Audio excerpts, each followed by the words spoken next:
Hi, folks. Welcome back. You know, every week the left finds a new way to prove that irony isn't just dead. It's been dug up, paraded around, and put on life support for diversity points. They scream about tyranny while drooling over the idea of punishing political opponents, wave the tolerance banner while setting fire to basic decency, and somehow think turning every disagreement into a 5-alarm tantrum is how you save democracy. Today, we've got a real gem. Illinois governor and multi-billionaire J.B. Pritskar, who's apparently traded in governing for LARPing as a revolutionary, calling for mass unrest, declaring that Republicans deserve no peace and fantasizing about hanging their portraits in some kind of woke hall of shame. Because nothing says fighting authoritarianism like throwing a full-blown toddler fit over losing an election. Let's dive into the madness. Never before in my life have I called for mass protests, for mobilization, for disruption. But I am now.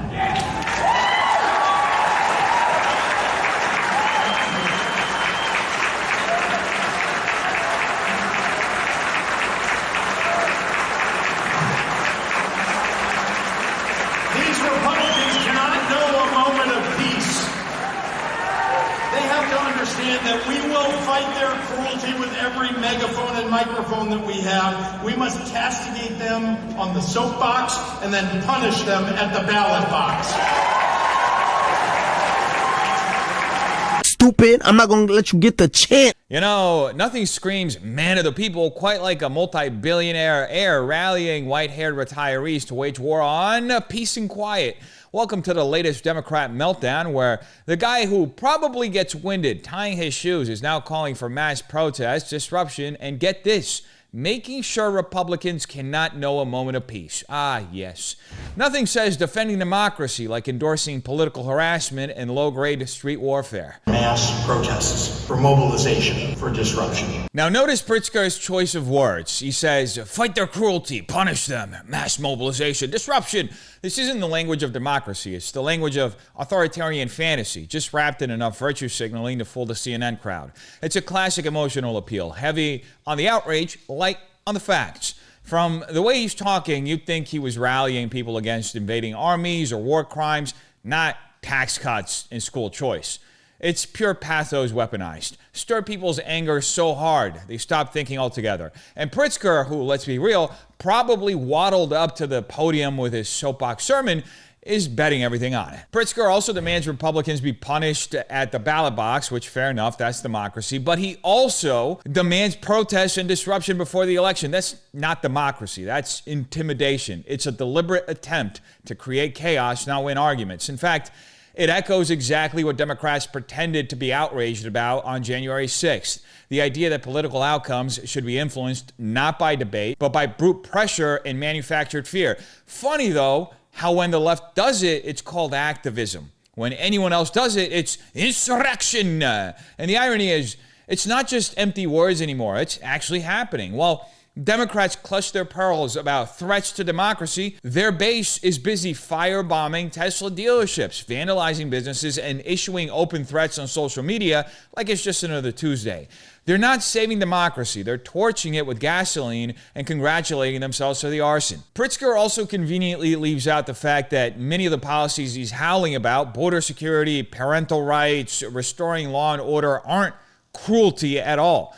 They're common sense policies that even a lot of Democrats quietly support when nobody's shoving a megaphone in their face. But nuance doesn't win you clout points at the DNC fundraiser, so instead, everything gets boiled down to a cartoonish morality play where Republicans are Voldemort and Democrats are the Hogwarts faculty lounge. These Republicans cannot know a moment of peace. Also, can we pause for a moment and talk about the audience?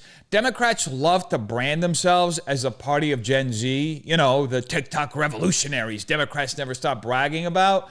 But pan across this crowd, and it's just a sea of white hair, orthopedic shoes, and haircuts that have been cool since Gerald Ford tripped on Air Force One. And look, I have nothing against older Americans. They're often the only ones with any common sense left, except if they're Democrats.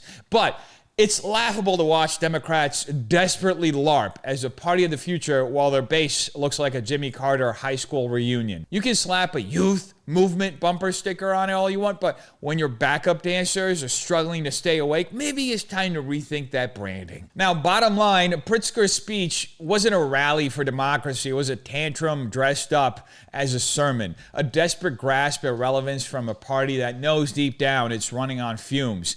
You can scream about the future all you want, but if your youth movement needs a life alert, maybe it's time to admit the only thing Democrats are disrupting is themselves. And that includes the white liberal Karens stuck to banshee screeching mode. Why are there no calls for impeachment? This is unacceptable. I will not live in an authoritative country, and neither will any of these people. You can do more. I like you, and I will vote for you if you are brave. And you do what we need. We need him impeached. We need him removed. There is no doubt that this president's conduct has already exceeded any prior standard for impeachment by the United States House of Representatives. I agree with you. But as I said at the beginning, I also have no choice but to be candid with you about the situation that we face and the tools that are at our disposal. As strongly as I agree with you, ma'am, and I regret if this is an unwelcome response. But my job is to be honest with you. The only way to achieve what you want to achieve is to have a majority in the United States House of Representatives. What? Well, it looks like we've got one straight out of the land of illusion. On one side, there's what can only be described as a left-wing agitator throwing a tantrum, and on the other, a desperate lying politician auditioning for re-election like he's selling discount car insurance. Let's give it up for Senator Jon Ossoff, everybody. Standing tall for democracy by parroting whatever the loudest lunatic in the room demands, even if it makes no logical sense. Now, this angry constituent screeches about not wanting to live in an authoritative country, which is rich, considering she's literally demanding politicians use power they don't have to forcibly remove a sitting president because she's emotionally unstable about him being in office. And Ossoff, instead of correcting this civic illiteracy, nods along like a bobblehead on a dashboard. He doesn't explain the Constitution. He doesn't uphold the standard of due process, which Democrats are, funny enough, all about when it comes to an MS-13 member, but not when it comes to the president. No! Ossoff jumps straight to, I agree with you, because when you're desperate for votes, basic honesty gets tossed out like last week's polling memo. There is no doubt that this president's conduct has already exceeded any prior standard for impeachment by the United States House of Representatives. No doubt, he says. No specifics, no evidence, no acknowledgement that impeachment isn't supposed to be triggered because you don't like someone's policies or posts on X. Historically, impeachment is for high crimes and misdemeanors, not for existing while Republican. Andrew Johnson was impeached for violating the Tenure of Office Act. Nixon faced impeachment over obstruction of justice, and Clinton, well, perjury. Meanwhile, Ossoff thinks bad vibes and MSNBC headlines count as constitutional violations now. We need him impeached. We need him removed. Do me a favor, please. Get out of here. And notice how Ossoff preemptively apologizes. He says, I regret if this is an unwelcome response. That's a manipulative move, clear as day. It's meant to frame himself as a sad, reasonable adult who wants to do the crazy thing, but just can't because mean old reality gets in the way. It's an emotional bait and switch. Sympathize with the mob while pretending you're constrained by the rules you swore an oath to uphold. It's cowardice wrapped in faux honesty. Oh, and the clincher in this? He blames the lack of impeachment on not having a majority in the House. Translation, it's not that impeachment is insane and baseless. It's that we don't have the numbers yet. So vote for us, please. We need your support in the next election. No defense of constitutional norms, no loyalty to the process that separates us from banana republics, just a naked admission that given enough votes, they torch every rule book in the country for a cheap headline. And this is what Ossoff wants to run on in 2026. Open contempt for elections, abuse of impeachment power, and a government run by the loudest, most entitled whiners they can find in a town hall meeting. So let's be clear. This wasn't a moment of bravery. It was a cringe parade. Ossoff isn't fighting for democracy. He's undermining it with every simpering, spineless word. And if this is the best Democrats have to offer in 2026, they're not going to need a majority. They're going to need a retirement plan, which is coincidentally something that Cory Booker should put into use because, man, his virtue signaling stunts have just been backfiring. Like, for example, yesterday, he sat at the steps of the Capitol for hours on end. And did anybody care? No. Did a bunch of people laugh at him because nobody cared? Yes. Are we going to do the latter? Of course. First of all, my favorite Muslim poet was a man named Muhammad Ali. Ooh, and that great poem, 2 words, me, we. Woo! Woo! Dab on them. This was straight from the nobody asked, nobody noticed file. Congressional Democrats held a multi-hour sit-in on the Capitol steps. And in case you're wondering, no, this isn't a flashback to 1968. And no, they didn't accidentally double book the Capitol for the community theater audition of Les Miserables. This is their big strategy to stop Trump's legislative agenda, a glorified group therapy session that even pigeons couldn't be bothered to interrupt. And today's star, Senator Cory Booker, who managed to stretch hours into what felt like 6 geological epochs of cringy self-congratulatory nonsense. Even at one point, reaching into the bottomless well of desperation and, as we saw, announcing to the world that his favorite Muslim poet is Muhammad Ali. Yes, Muhammad Ali the boxer. Not Rumi, not Hafiz, not any of the actual poets Islam has produced over the last 1,400 years. No, Booker picked the heavyweight champion who once rhymed me with we, which apparently in Booker's Harvard-trained mind qualifies as profound theological commentary. Booker then meandered through a muddled lecture about the oneness of humanity as if Congress is about to cancel a $1.5 trillion budget over a bad TED Talk. If you're wondering what this has to do with spending bills, border security, or tax reform, don't worry. So is everyone else. Because this wasn't about actual policy. It was about vibe. It was like staging a sad little Renaissance fair of moral preening, hoping some CNN intern would wander by and write a puff piece before they die of secondhand embarrassment. And let's not miss the broader irony here. These are the same Democrats who spent months shrieking that January 6th was a violent attack on democracy, and now they're camped out on the Capitol steps demanding disruption because Republicans dare to propose cutting spending. To them, elections are only sacred when they win. When they lose, it's time for candles, campouts, and interpretive poetry readings from the world's first heavyweight theologian. How long ago, my friend?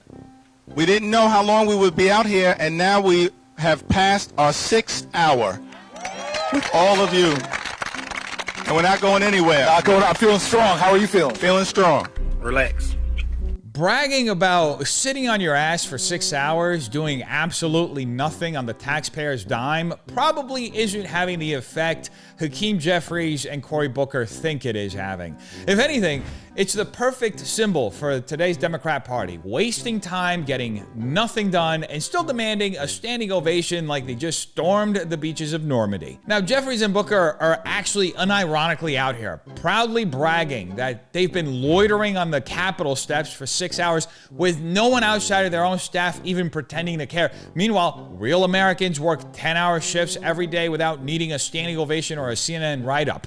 But in Democrat land, sitting cross-legged shouting about moral urgency and door-dashing Starbucks to federal property is apparently the new March on Washington. And let's be honest, they knew exactly what this was, a lazy, low-energy photo op to pretend they're heroes while doing the political equivalent of loitering outside of Best Buy. Cory Booker proudly declares, "We're feeling strong." Strong for what exactly? Sitting around for another 6 hours while the world moves on without noticing? Strong enough to keep avoiding passing a single bill that actually helps working class Americans? I think it's evident to anybody with a pair of eyes and a brain behind it that this isn't a movement. It's a sad, self-indulgent camping trip with less leadership and even fewer results. The only thing they're not going anywhere from is political irrelevance. We got some power here. Now, we said we were anchoring ourselves in the moral traditions when we came out here over 10 hours ago.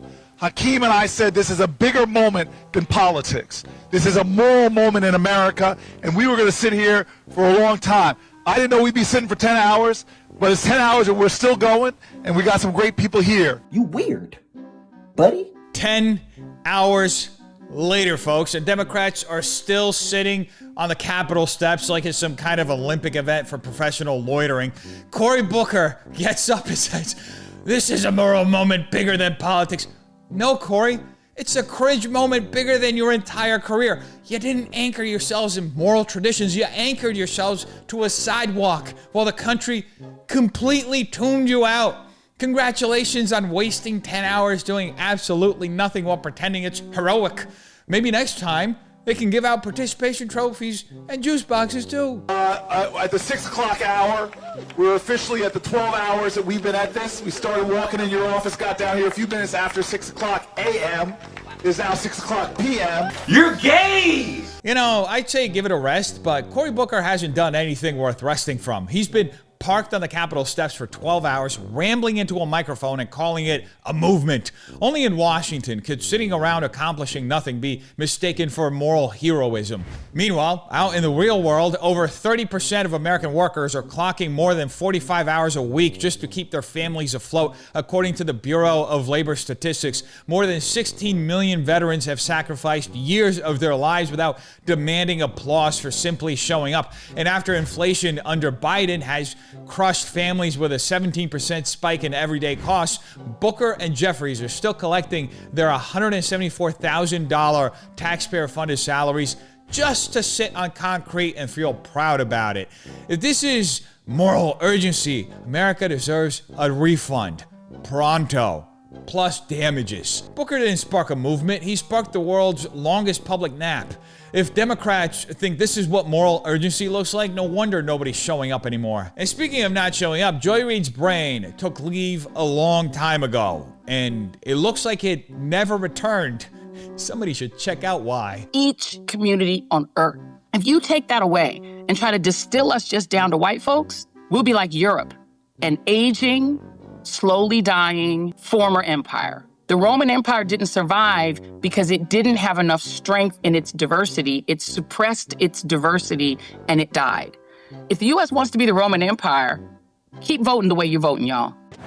Are you stupid or something? And here we go again, yet another history lesson from MSNBC's resident race hustler, Joy Reid, whose grasp on world events is about as solid as a wet paper bag. According to Reid, if America sticks with white folks, we'll crumble like the Roman Empire. Her argument, if you can even call it that, is a spectacular case study in everything wrong with modern leftist rhetoric. Historically illiterate, logically bankrupt, and soaked in race-baiting cheap shots designed to divide rather than enlighten. Now let's start with the obvious. Reid completely mangles history to suit her narrative. The Roman Empire didn't collapse because it lacked diversity. It collapsed under the weight of political corruption, military overreach, economic decay, mass migration without assimilation, sound familiar? And a breakdown of civic unity. Read any credible historian, Edward Gibbon, Peter Heather, Adrian Goldsworthy, and you'll find complex factors like financial instability, leadership failures, and an overextended military. Not too many white people listed as the real causes. If anything, Rome's later years were marked by desperate, chaotic attempts to patch the empire together by handing out citizenship to anyone and everyone without any cohesive national identity holding it all together. Again, does that sound familiar to anyone? Anyway, Reid's rhetorical trick here is classic. Misrepresent historical events to inject racial panic into modern politics. It's emotional bait, not an argument. She frames diversity not as a strength rooted in shared values or cultural assimilation, but as a mere mathematical headcount. As if demographics alone determine the survival of a civilization. No mention of whether people share a sense of national purpose, a respect for the rule of law, or a commitment to self-governance. Just skin color math. This is textbook reductionism, stripping society down to a crude racial ledger and calling it wisdom. If you take that away and try to distill us just down to white folks, we'll be like Europe. And let's be clear, her attack isn't even subtle. When Reid says stick with white folks, she's pushing a lie that conservative voting patterns are about preserving racial purity, not protecting constitutional values, economic stability, or national sovereignty. Never mind that millions of Black, Hispanic, and Asian Americans vote Republican because they care about faith, family, freedom, and opportunity. To Reid, their existence has to be erased to maintain the race-based fairy tale she's selling to her audience. Then there's the bitter irony Reid misses entirely. Europe isn't dying because it has too many white people. Europe is falling apart because of decades of open borders, cultural self-flagellation, collapsing birth rates fueled by leftist social engineering, and bureaucratic decay from unaccountable global elites. All policies she would cheer for if they were implemented here. In fact, if anything's killing Europe, it's the same brand of ideological rot Reid and her pals over at MSNBC spend all day promoting everywhere. And the final kicker, her smug warning to voters saying, keep voting the way you're voting, y'all, as if rejecting the Democrats' endless identity politics is some kind of national suicide pact. But the truth is exactly the opposite. What's actually killing this country is the obsession with race over merit, division over unity, grievance over gratitude. Americans aren't voting to stick with white folks. We're voting to stick with sanity, sovereignty, and survival. Bottom line, Joy Reid isn't offering analysis. She's offering a sermon at the Church of Perpetual Division, where historical ignorance is a virtue and racial paranoia is a sacrament. If MSNBC had any standards, they'd put a disclaimer before her segments. Warning, listening to this may cause brain damage, but instead they fired her, so you gotta applaud them for that. But when it comes to Joy Reid, I guess when your entire career depends on stoking resentment to pay the bills, facts were never going to stand a chance anyway. And speaking of virtue signaling backfire, a CBS producer quit the show because he had a disagreement with their parent company. And they announced it at the end of their latest episode. And let's just say, super awkward is the minimum. In tonight's Last Minute, a note on Bill Owens, who until this past week was executive producer of 60 Minutes. He was our boss. Bill was with CBS News nearly 40 years, 26 years at 60 Minutes. He covered the world, covered combat, the White House. His was a quest to open minds, not close them. If you've ever worked hard for a boss because you admired him, then you understand what we've enjoyed here. Bill resigned Tuesday. It was hard on him and hard on us, but he did it for us and you. Stories we pursued for 57 years are often controversial. Lately, the Israel-Gaza war and the Trump administration. Bill made sure they were accurate and fair. He was tough that way. But our parent company, Paramount, is trying to complete a merger. The Trump administration must approve it. Paramount began to supervise our content in new ways. None of our stories has been blocked, but Bill felt he lost the independence that honest journalism requires. No one here is happy about it, but in resigning, Bill proved one thing. He was the right person to lead 60 Minutes all along. What? Bro, what are you talking about, man? Wow, that was a terrific performance. Folks, in case you missed that, we just got treated to a self-pity soap opera from 60 Minutes. The same 60 Minutes has spent the last decade torching its own credibility faster than a California wildfire. Their emotional send-off for executive producer Bill Owens wasn't journalism. It was a eulogy for the era when they could push biased hit pieces under the thin veil of honest reporting without any consequences. Now let's start with the absurd premise. According to 60 Minutes, Bill Owens resigned because Paramount, their parent company, started providing supervision over their content due to an upcoming merger that requires approval from the Trump administration. Translation, for the first time in years, someone actually checked if their so-called reporting resembled journalism instead of opposition research, and they just couldn't handle it, so they're kicking and screaming like toddlers. Now notice the rhetorical framing. They claim none of our stories has been blocked, but Owens felt he lost the independence that honest journalism requires. This is a classic sleight of hand. No censorship, no direct interference, no stories killed, but he bailed anyway. Why? Because independence at 60 Minutes doesn't mean reporting the truth. It means total freedom to smear Trump, protect Democrats, and call it news without any accountability of any sort. Once they couldn't act as their own personal DNC super PAC, it was over. And then there's the emotional manipulation. They gush about Owens opening minds, not closing them, painting him as some heroic, fearless truth seeker. Please. This is the same leadership team that let Kamala Harris's humiliating word salad about Israel air unchecked, then quietly disappeared the segment when it made her look incompetent. This is the same 60 Minutes that ran a selective, deceptively edited story attacking Florida Governor Ron DeSantis over COVID vaccine rollout. A story even liberal outlets had to admit was a hatchet job. Owens wasn't opening minds. He was manufacturing narratives and closing debate. Then they tried to hide behind the credibility of their institution itself, saying stories we pursued for 57 years are often controversial. Right, because back when 60 Minutes had real reporters like Mike Wallace and Ed Bradley, controversy came from exposing corruption. Today's controversy is manufactured outrage designed to protect one side of the political aisle and destroy the other. There's a world of difference between reporting uncomfortable truths and being a hired gun for the establishment. And let's talk about the giant unspoken fact buried under all this whining. 60 Minutes wasn't punished for being too controversial. They weren't silenced for being too daring. They didn't even face consequences for any of their actions.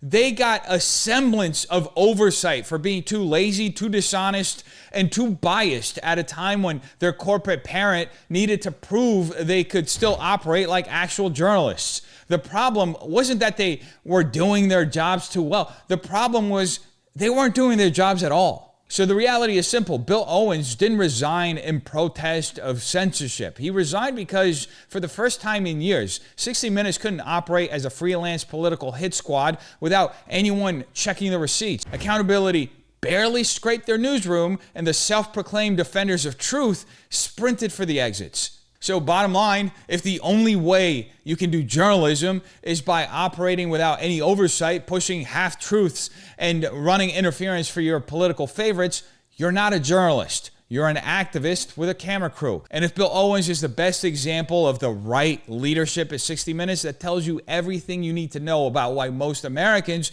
stopped trusting them a long time ago. So the real question isn't whether the media is biased, it's whether we're still willing to pretend they aren't.